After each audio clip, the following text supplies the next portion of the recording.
Vous devez certainement le savoir, mais si vous faites partie de la moyenne de personnes vivant sur Terre, vous avez été trompé et vous avez cru aux 5 plus gros mensonges sur la nourriture que vous consommez. Ces mensonges vous coûtent de l'argent, vous coûtent également en longévité.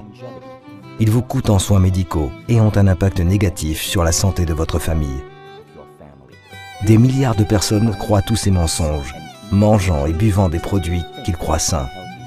Mais quand vous comprendrez la réalité, vous serez capable de ne plus vous laisser tromper par ces mensonges. Cela ne vous ajoutera pas seulement des années à vivre, mais vous pourrez également économiser, vous et votre famille, des milliers de dollars. Le premier gros mensonge est le jus de fruits. Nous avons été prédisposés à croire que le jus de fruits est sain parce que nous associons les fruits à la santé et à la nutrition. Les fruits sont sains, mais les jus de fruits ne le sont pas. La plupart des jus de fruits que vous achetez dans les épiceries sont remplis de sucre et d'arômes artificiels et contiennent tout juste une infime quantité de toutes les vitamines et les nutriments que vous obtiendrez dans un fruit. Deuxième gros mensonge. Les entreprises comme Coca-Cola et leur marketing mondial créent une connexion artificielle entre leur boisson et votre bonheur. Le Coca n'est pas du bonheur et de la positivité dans une canette rouge. C'est de l'obésité et du diabète dans une canette rouge. Des milliards de dollars sont dépensés chaque année par de nombreuses entreprises de boissons pour associer leur boisson au bonheur, à la positivité, à l'esprit aventurier et à une connexion humaine profonde. Toutes ces méthodes sont des tours pour nous attirer en tant qu'être humain. Mais dans chaque canette se trouvent des poisons lents que nous infligeons à nos corps. Le troisième gros mensonge, le sucre. C'est certain que nos corps ont besoin de petites quantités de sucre de temps en temps. Toutefois, beaucoup d'entreprises alimentaires ont réalisé que la dépendance au sucre signifie que lorsqu'elles ajoutent du sucre dans leurs produits, nous ne pouvons cesser de les acheter et de les consommer. Dès lors, au moins 70% des produits que vous achetez dans la moyenne des épiceries américaines contiennent du sucre.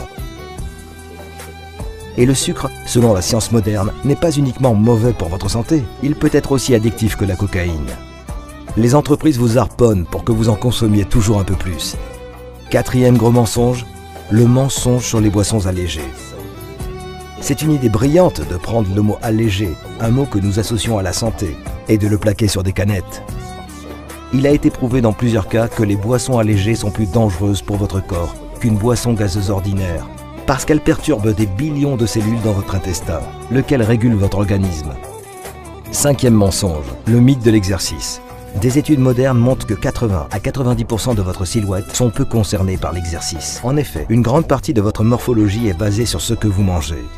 Les entreprises comme Nestlé commercialisent des boissons comme Milo et mettent des vedettes sportives sur l'emballage, suggérant aux enfants des pays en voie de développement que boire du Milo leur donne de l'énergie pour pouvoir aller loin et réussir dans le sport. Ce que Nestlé ne présente pas, c'est que Milo contient 40% de sucre. Ainsi, pour brûler le nombre de calories contenues dans un verre de Milo, un enfant doit courir 2 km. Il n'est donc pas surprenant que dans ces pays, avec une forte consommation de Milo, le taux d'obésité soit en hausse. Ces 5 mensonges forment ensemble une belle symphonie et contribuent à laver le cerveau de milliards d'entre nous pour nous faire manger ce qui est mauvais pour nous et dépenser notre argent avec des entreprises qui nous maintiennent attachés à des substances qui détruisent notre santé. Ils ne nous font pas seulement du mal à nous, mais aussi à nos enfants et aux générations entières à venir. La manière de pousser ces entreprises à changer est d'exposer leurs mensonges pour qu'elles prennent leurs responsabilités et changent leurs produits en les améliorant. La dernière fois que nous avons fait pareille vidéo, c'était pour exposer les pratiques de Nestlé en Malaisie. Nous avions été exclus de tous les organismes de presse en Malaisie, parce que Nestlé investit 3 milliards par an pour la publicité. Toutefois, notre vidéo est devenue la plus grande histoire en Malaisie, parce que les Malaisiens l'ont partagée en utilisant WhatsApp. Cela a poussé Nestlé à dire la vérité. En Australie et en Nouvelle-Zélande, Milo a perdu ses 4,5 étoiles pour ses bienfaits sur la santé et n'en a gardé qu'une. À Singapour, Milo sans sucre a été introduit. Quand nous cessons de croire aux mensonges, nous retirons à ces entreprises le pouvoir de détruire notre santé. Arrêtons donc ce mensonge flagrant pour des milliards de personnes. Partagez cette vidéo et réveillez l'humanité grâce à la vérité.